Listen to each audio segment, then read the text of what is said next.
चलें देखें। Civil trial में हमने पढ़ा है कि जी आ, प्लेंट फाइल करते हैं, प्लेंट के बाद फिर समन आते हैं, समन का तरीकेकार भी आ गया, 5 आर्डर 5 में कंप्लीट बताया गया, पर्सनल सर्वे, एजेंट, मेल मेंबर, फिक्सेशन और प्रोक्लेमेशन। अब वो आ जाता है तो जवाब दवा देगा, नहीं आएगा तो उसके खिलाफ एक्स पार्टी प्रोसीडिंग हो जाएगी, नहीं आया तो एक्स पार्टी प्रोसीडिंग हो जाएगी। अब आ गया तो फिर जवाब दवा, नहीं तो एक्सपर्टी प्रोसीडिंग। अब प्रोसीडिंग चल रही है तो उस प्रोसीडिंग को सेटिस्फाइड करवा सकता है, नहीं तो इस तरह डिक्री को भी सेटिस्फाइड करवा सकता है। अब वो आ गया टाइम पे तो वो 30 दिन के अंदर जवाब दावा देगा। जवाब दावे में अपना सारा डिफेंस बताएगा, ऑब्जेक्शन बताएगा, और उसके अलावा जो भी उसका डिफेंस है वो बताएगा। और उसके बाद वो सेटअप भी क्लेम कर सकता है, सेटअप सिर्फ मनी सूट में होता है। और अगर जवाब दवा नहीं देता तो उसका राइट स्टॉक अप हो जाएगा, आगे इशू फ्रेम हो जाएंगे। अब इशू फ्रेमिंग मतलब इशू फ्रेमिंग वो कहता है कि जी आर्डर इशू दो किस्म के होते हैं। इशू कितने किस्म के होते हैं? दो किस्म के, issue of law and issue of fact. Issue of law और इशू ऑफ फैक्ट, ये एक्स, ठीक है। अब देखें issue of law, issue of fact. जो इशू ऑफ लॉ होते हैं, इशू ऑफ लॉ जो पार्टी के दरमियान बातें होती हैं वो इशू ऑफ लॉ है।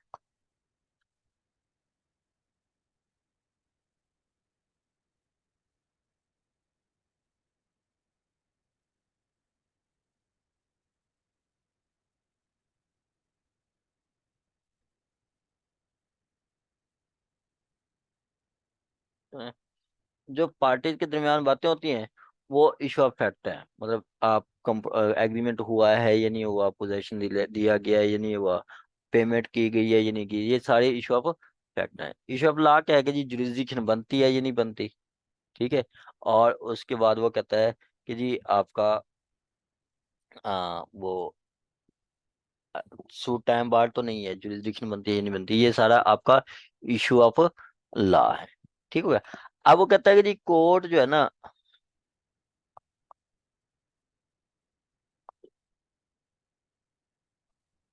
14(2) कहता है कि जब आप मतलब वो आ, आ जाएगा, जवाब दावा आ जाएगा तो कोर्ट इश्यूज फ्रेम करेगी, दावा पड़ेगी, जवाब दावा पड़ेगी और इशू फ्रेम करेगी। और 14(2) के तहत ही कहता है कि जी कोर्ट को अगर लगता है कि जी इशू ऑफ लॉ को डिसाइड करना पहले जरूरी है तो वो पहले इशू ऑफ लॉ डिसाइड करेगी, फिर इशू ऑफ फैक्ट होंगे, फिर इशू ऑफ फैक्ट होंगे। जैसे कोर्ट को लगता है कि जी सूट टाइम बार्ड है तो कोर्ट पहले देखेगी कि सूट विद इन टाइम है या नहीं है, विद इन टाइम है तो ठीक है, नहीं तो सूट डिसमिस कर देगी। फिर आ जाता है कि जी आपका वो 14(4) के जी कहता है कि जी आ कोर्ट जो है ना, मतलब 14(3) तो कहता है कि जी सूट फाइल इशू फ्रेम करने के लिए कोर्ट प्लेंट भी पड़ेगी और रिटर्न स्टेटमेंट है वो भी पड़ेगी, पार्टीज को भी एग्जामिन करेगी और उसके अलावा ये कर सकती है। फिर 14(4) कहता है कि जी अगर कोर्ट को लगता है कि जी किसी पार्टी को एग्जामिन करना जरूरी है तो कोर्ट पार्टी को भी एग्जामिन कर सकती है, किसी पार्टी को भी एग्जामिन कर सकती है, कोई डॉक्यूमेंट्स भी मंगवा सकती है, पार्टी को भी एग्जामिन कर सकती है। उतनी देर तक वो इशू फ्रेमिंग की प्रोसीडिंग रोक देगी, इशू फ्रेमिंग की प्रोसीडिंग रोक देगी। आगे कहा गया कि इशू इशू अगर कोई गलत फ्रेम हो गया तो इशू अमेंड भी हो सकता है और स्ट्राइक आउट भी हो सकता है और डिलीट भी हो सकता है, न्यू भी ऐड हो सकता है। अब इशू फ्रेम हो गया, इशू क्या होता है? इशू रियल कंट्रोवर्सी, मतलब सपोज के वकास साहब कहते हैं मैंने 5 लाख लेना है, ठीक है, और अहमद साहब कहते हैं मैंने 5 लाख नहीं लेना है, तो कोर्ट इशू फ्रेम क्या होगा कि जी हाँ क्या वकास 5 लाख ने लेना है या नहीं लेना है, तो कोर्ट फ्रेम कहेगी whether the plaintiff is entitled to recover ₹5 lakh from defendant, ये इशू फ्रेम किया जाएगा। मेंटेनेंस का सूट आ जाता है तो फिर कोर्ट इशू फ्रेम करते हैं whether plaintiff is entitled to recover maintenance, if so at what rate for what period, कितनी देर हो सकता है, ठीक है। पोजीशन कहा जाता है कि सर वादर, जी मैडम। सर जैसे क्रिमिनल साइड पर चार्ज फ्रेम होती है तो सर उसका फॉर्मेट तो देखा हुआ है कि कैसे एक मजिस्ट्रेट जो चार्ज फ्रेम करते हैं। पर सर फ्रेमिंग ऑफ इश्यूज ना कभी देखे नहीं है, तो सर उसके ना फॉर्मेट का पता नहीं है कि वो किस फॉर्म में होती है। सर आप शेयर कर सकते हैं या ऐसी ज़बानी बता दें। मैं मैडम आपको शेयर भी कर देता हूँ, ये जो ना साथ साथ पढ़ेंगे तो फिर मैं आपको दिखाता रहूंगा। ये इशू ये बेसिक है, फ्रेम इश्यूज एंड पिटीशन के नाम से है। ये ये है मैडम इश्यूज। मैं आपका सारा कुछ डाटा मतलब जब पढ़ते रहते हैं ना, साथ साथ चीजें मैं शेयर करता रहता हूँ। वो एट ए टाइम फिर आप सारी पढ़ते नहीं है, जब वो मतलब का चीज हो तो फिर आप टाइम पे पढ़ लेते हैं।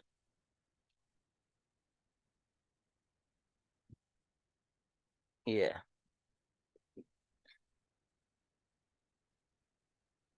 सर काइंडली ये ना ग्रुप में शेयर कीजिएगा फाइल। मैडम जरूर कर दूंगा, परेशान ना हो आप। ये कर दूंगा, ठीक है। देखें ये इश्यूज स्पेसिफिक परफॉर्मेंस में इशू फ्रेम होता है कि whether plaintiff enter into agreement with defendant, क्या एग्रीमेंट भी हुआ है या नहीं हुआ, ठीक है, वो ये बताता है। ठीक है, whether plaintiff enter into agreement with defendant ये बताता है। आगे वो डिफेंस में आता है तो कहता है ये सूट टाइम बार्ड है, और उसके अलावा 7-11 अट्रैक्ट करते हैं। तो ये जो प्लेंटिव एलाजी कार्ड होता है, जो डिफेंडेंट एलाजी कार्ड होता है, जो प्लेंटिव एलाजी कार्ड होता है, जो डिफेंडेंट। अब कंसोलिडेटेड इश्यूज हैं कि जी whether plaintiff inter recovery maintenance, बीवी ने मेंटेनेंस सूट पाल के, तो ये आप कहता है कि जी at what quantum for same period, for what period.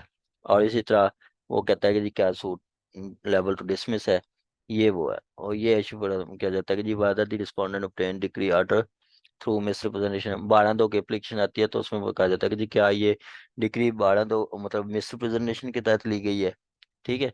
और आपका ये इश्यूज है एक और सूट में कि जी वेदर सेल डीड, ये हमने कैंसिलेशन का सूट फाइल किया तो वो कहता है whether sale deed and mutation number are illegal, unlawful, forged, fabricated without consideration, fictitious, bogus, vague product of a fraud, operative and ineffective.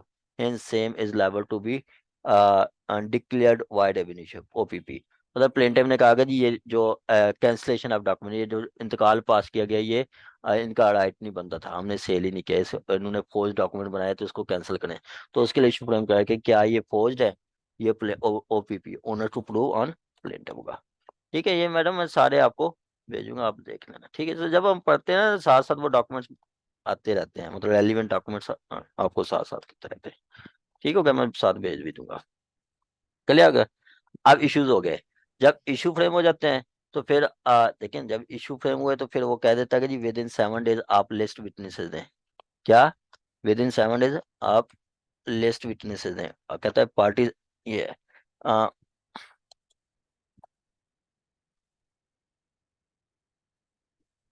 ये देखें, ये कहता है कि जी ये आपको नजर आ रहा होगा, the parties are directed to file the certificate of readiness and to produce a certificate of readiness and list of witnesses within 7 days। within 7 days आपने list of witnesses और आपने देना है, तो 7 दिन में आपने witnesses की लिस्ट देनी है। और उन्हीं witnesses को आप बुला सकते हैं। किनको? उन्हीं witnesses को जिनको आपने लिस्ट दी है, जिन witnesses की लिस्ट दी है उन्हीं witnesses को आप बुला सकते हैं। ठीक हो गया। अब लिस्ट दी है कि जी अहमद उस्मान को बुलाएंगे, तो फिर को उन विटनेसेस को समन किया जाएगा, उन विटनेसेस को समन किया जाएगा। हमने पढ़ा ना कि जी आपका 16 एक के साथ लिस्ट विटनेसेस आ जाती है, लिस्ट ऑफ विटनेसेस कि जी हम फलां फलां विटनेसेस को बुलाएंगे, list of witness and certificate of readiness. अब वो कहता है कि जी जब भी कोई विटनेस आएगा तो उसको आपने मतलब खर्चा भी देना है, कोर्ट भी कोई विटनेस बुला सकती है। ठीक है, वो है। आगे कहता है एक विटनेस को बुलाया जाता है और वो नहीं आता तो 16(10) के साथ उसकी प्रॉपर्टी अटैच कर की जा सकती है, उसके खिलाफ वारंट भी इशू किए जा सकते हैं, और उसको फाइन भी लगाया जा सकता है, उसको फाइन भी लगाया सकता है, उसकी प्रॉपर्टी भी अटैच की जा सकती है। आप पीछे पढ़े ना सेक्शन 30, सेक्शन 30 में, तो उसमें बताता है कि जी आप किसी भी पार्टी कोर्ट किसी भी पार्टी को कह सकते हैं कि वो डॉक्यूमेंट प्रोड्यूस करें या एविडेंस दे। ठीक है, अगर कोई नहीं देता तो फिर सेक्शन 32 के तहत उसको समन होते हैं, वारंट होते हैं, उसकी प्रॉपर्टी अटैच होती है, उसके फाइन भी लगाया जा सकता है। तो इसी तरह सेक्शन 10 में भी मतलब 16 और रूल 10 और रूल 12 में यही है कि जी प्रॉपर्टी अटैच की जाती है। यहाँ पे वो 16(10) के तहत उसकी प्रॉपर्टी अटैच की जाती है और उसको फाइन लगाया जाता है और नॉन अवेलेबल वारंट इशू कर दिए जाते हैं। फिर अगर वो आ जाता है तो 16/11 तक के तहत उसकी वो नाल बिल वारंट्स कैंसिल हो जाते हैं, प्रॉपर्टी रिलीज हो जाती है। अगर फिर वो भी नहीं आता तो फिर 16/12 के तहत उसको फाइन भी लगाया जा सकता है। अब पार्टीज आ गई हैं कोर्ट में। क्या पार्टीज आ गई हैं कोर्ट में? इसमें ना एक दरमियान में एक और भी आता है, ऑर्डर 17 भी आता है कि जी पार्टीज आती हैं, आके अपनी एविडेंस देंगी अपनी, वो सारा कुछ पेश करेंगी, ठीक है। वो मतलब जो है ना आप अपनी अटेंडेंस लगवाएंगी, सारा कुछ पेश करेंगी। अब वो कोई पार्टी एविडेंस नहीं देती तो 17 आपका एक्टिव हो जाता है। मतलब यहाँ पे देखें तो 17(2) में कहा गया कि जी अटेंडेंस होगी किसकी? विटनेसेस की, ठीक है। क्या अटेंडेंस ऑफ विटनेस या कोई काम कहा जाता था वो। आप वो कहता है 17(3) है कि जी आपने एविडेंस देनी है, एविडेंस नहीं देते या फिर आपको कोई एक्ट बताया गया वो नहीं करते, ठीक है। तो उस सूरत में भी आपका कोर्ट आपके खिलाफ डिग्री पास कर सकती है 17(3) के तहत, ठीक है। अगर प्रॉपर आ जाते हैं, एविडेंस देना क्या चाहते हैं, तो फिर एविडेंस आपकी रिकॉर्ड हो जाती है ऑर्डर 18 के तहत। इसके तहत ऑर्डर 18 के तहत एविडेंस रिकॉर्ड होती है। अब देखें उन्होंने क्या पढ़ा है, प्लेंट फाइल हुआ, प्लाइंट में मतलब हमने मटेरियल फैक्ट्स लगाए और सारा कुछ जो भी हमारा क्लेम बनता था वो हमने लिख दिया, जो प्लेंटिव का प्लेंट का फॉर्म है। आप देखें ऑर्डर 7 रूल 3 में भी प्लेंट का फॉर्म भी बताया गया, उसके मुताबिक हमने प्लेंट फाइल कर दिया। डिफेंडेंट को रिटर्न स्टेट समन हो गए, समन में वो उसको पर्सनल सर्विस सारा कुछ हो गया। अब डिफेंडेंट आ जाता है तो वो जवाब दावा देता है, नहीं देता तो आता तो उसके खिलाफ एक्सपर्टी प्रोसीडिंग हो गई। अब ये सारा प्रोसेस हो गया, एक्सपर्ट मतलब डिफेंडेंट आ गया, जवाब दावा आ गया, तो फिर इशू फ्रेम होंगे।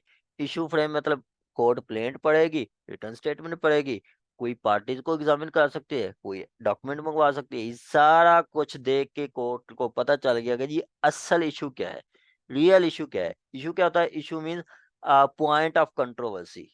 क्या पॉइंट ऑफ कंट्रोवर्सी? देखें पार्टी कहती है एग्रीमेंट हुआ है, दूसरी पार्टी कहती है नहीं हुई।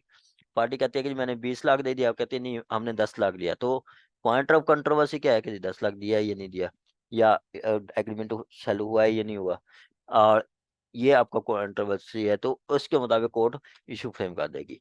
और उसके बाद कहेगी कि जी ये इशू है, इसको प्लेंटिफ प्रूव करेगा, ये इशू है इसको डिफेंडेंट प्रूव करेगा। जैसे देखें ये पहला इशू है तो इन्होंने ओपीपी लिख दिया, ओपीपी से मुराद है onus to prove on plaintiff.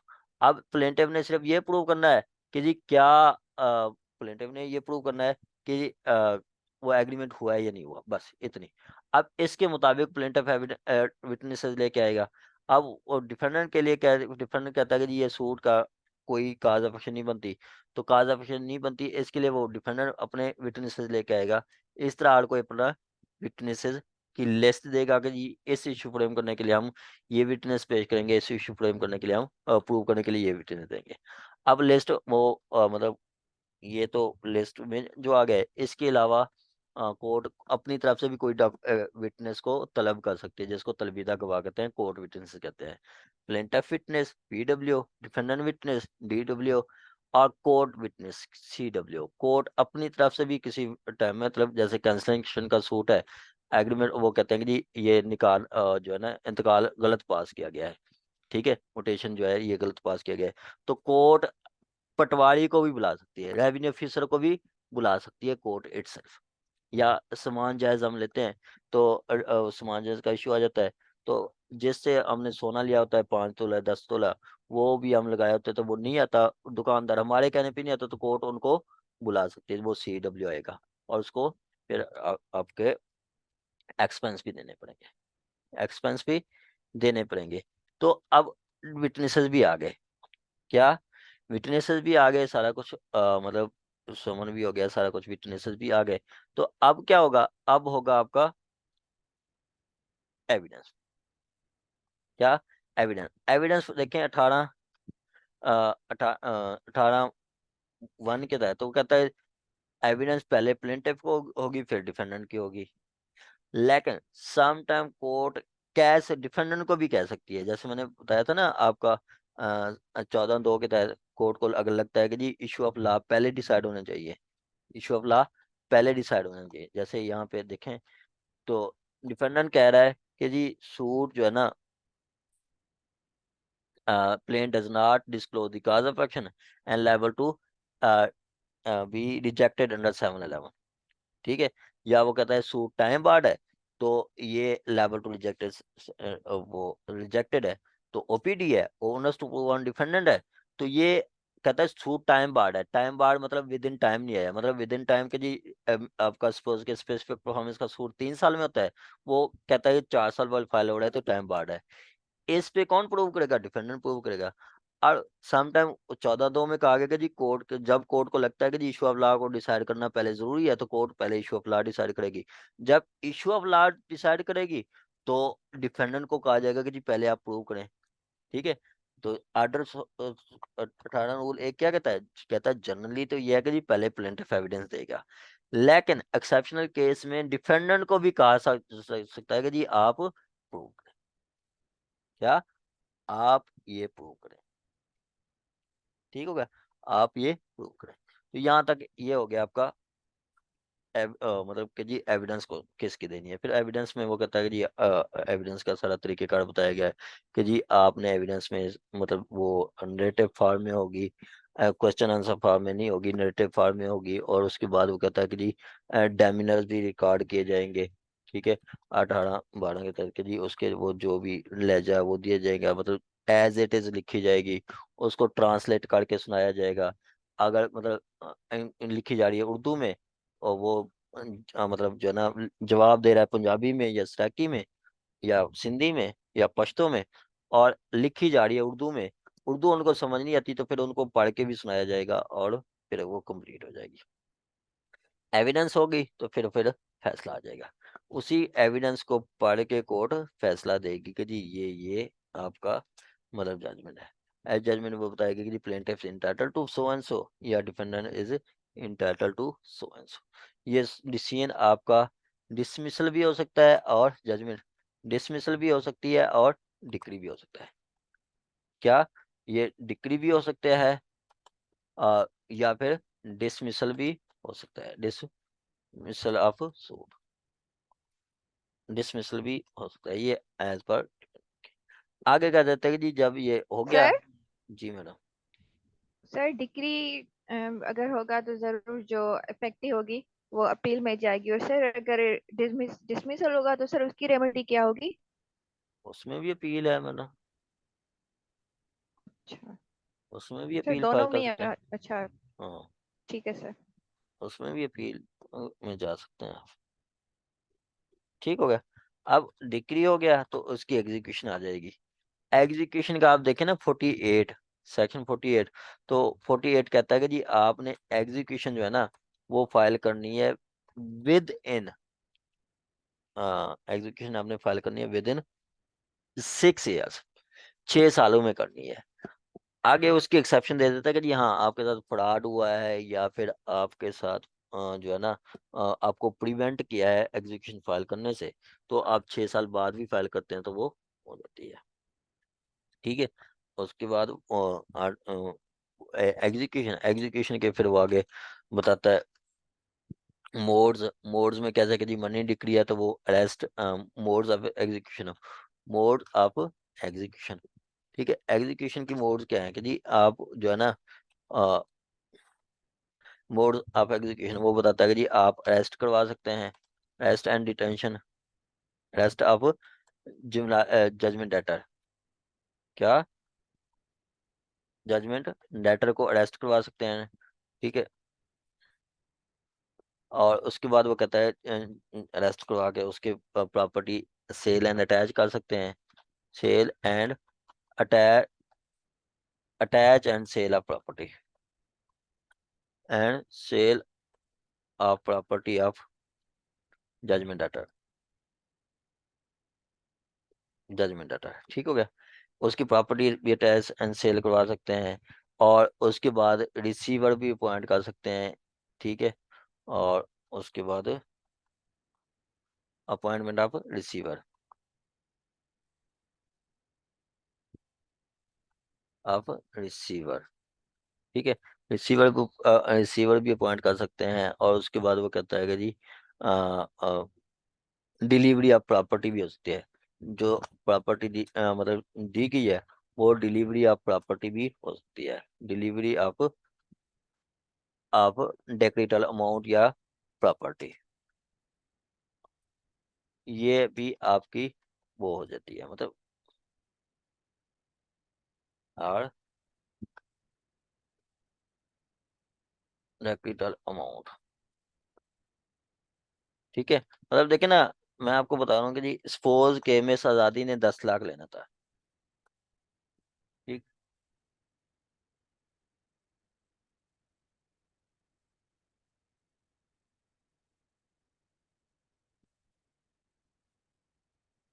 डेक्रेटल amount है,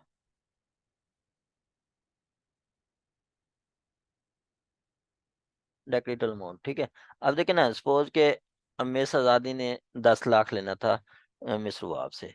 अब इनका दावा डिक्री हो गया, 10 लाख बनते हैं।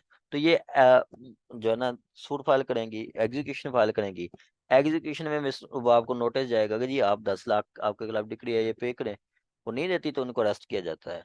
वैसे वो ऑर्डर किस रूल, नहीं, सेक्शन 56 है कि जी वुमेन को मनी डिक्री में अरेस्ट नहीं किया जाता। मतलब मिस आजादी ने मिस्टर वकास से पैसे लेने थे 5 लाख और सो डिक्री हो गया।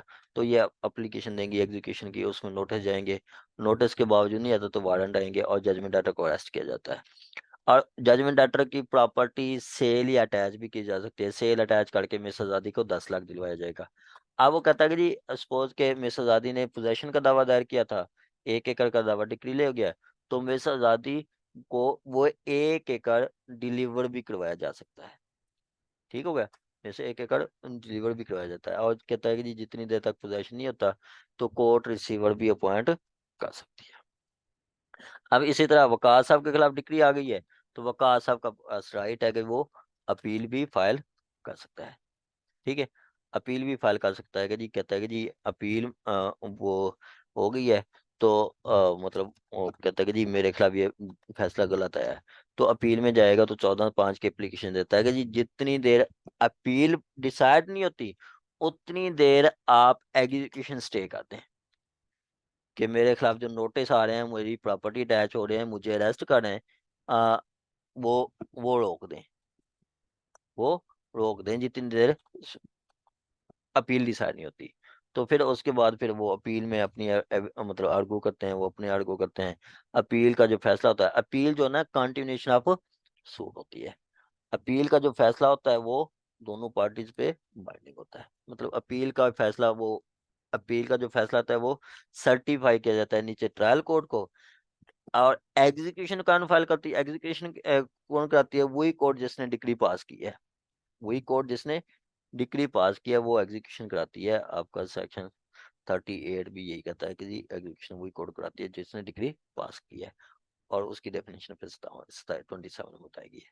तो ये आपका टोटल ट्रायल है। टोटल सिविल ट्रायल क्या है कि जी प्लेंट होगा, प्लेंट के बाद आपका रिटर्न स्टेट प्लेंट होगा, प्लेंट को जैसे तैयार करते हैं वो हो गया। उसके बाद आप समन करते हैं, समन करते हैं तो वो पर्सनल सर्विस ये सारा तरीके का आ गया। आप पार्टी आ जाती है तो जवाब दावा देती है, नहीं तो एक्स पार्टी हो जाती है। जवाब दावा आ गया तो पता चल जाता है कि जी असल इशू क्या है। इशू में वो फ्रेम हो गए। इशू फ्रेम हो गए तो विटनेसेस को समन किया जाते हैं कि जी आप आए, अपने एविडेंस दें। वो आते हैं तो लिस्ट विटनेस देते हैं, आते हैं तो वो मतलब अटेंडेंस करवाएंगे, एविडेंस देंगे। एविडेंस 18 के तहत रिकॉर्ड की जाती है। जजमेंट आ जाती है, जजमेंट के बाद एग्जीक्यूशन होती है। डिक्री होती है तो एग्जीक्यूशन होती है, डिसमिसल होता है तो अपील में भी जा सकते हैं। और उसके बाद एग्जीक्यूशन, एग्जीक्यूशन में क्या होता है, उसकी प्रॉपर्टी उसको अरेस्ट करके अटैच, उसकी प्रॉपर्टी अटैच करके प्रॉपर्टी डिलीवर करा के रिसीवर को पॉइंट करके आपको प्लेंटिफ को उसको अमाउंट दी जाती है डिक्री ऑर्डर को। और उसके बाद फिर अपील आ जाती है। यहाँ तक किसी का कोई भी क्वेश्चन हो तो सिविल ट्रायल यही है। अब हम पढ़ेंगे ना डिक्री क्या है इन डेप्थ, ये सारी चीजें पढ़ेंगे तो आप कहेंगे कि जी सर कमाल हो गया। पीपीसी सीपीसी तो आप कहेंगे कि सर बहुत आसान है, सीपीसी तो मुश्किल है ही नहीं, हमने कभी सीपीसी से पढ़ी नहीं है। ठीक है, तो ये टोटल सीपीसी है। इसी को आपने साथ रखना है, इसी को हम डेली यही बातें होंगी डेली, मतलब जितनी देर भी हम सीपीसी पढ़ते हैं, मैंने लाइव क्लास में सीपीसी पढ़ाई थी, अच्छी तरह याद है, 17 जुलाई से आगे कोई 20 सितंबर तक 2 महीने सीपीसी पढ़ते रहे। और कोई भी एकेडमी 2 महीने सीपीसी नहीं पढ़ाती, वो आर्डर 21 भी कोई नहीं पढ़ाता। मैंने आर्डर 21 डिटेल पढ़ाया था। ठीक है, तो इन डेप्थ पढ़ेंगे तो आपको मजा आएगा, आप डेली नई चीजें देखेंगे, डेली आप कहेंगे सर ये तो कमाल हो गया, ये कमाल हो गया।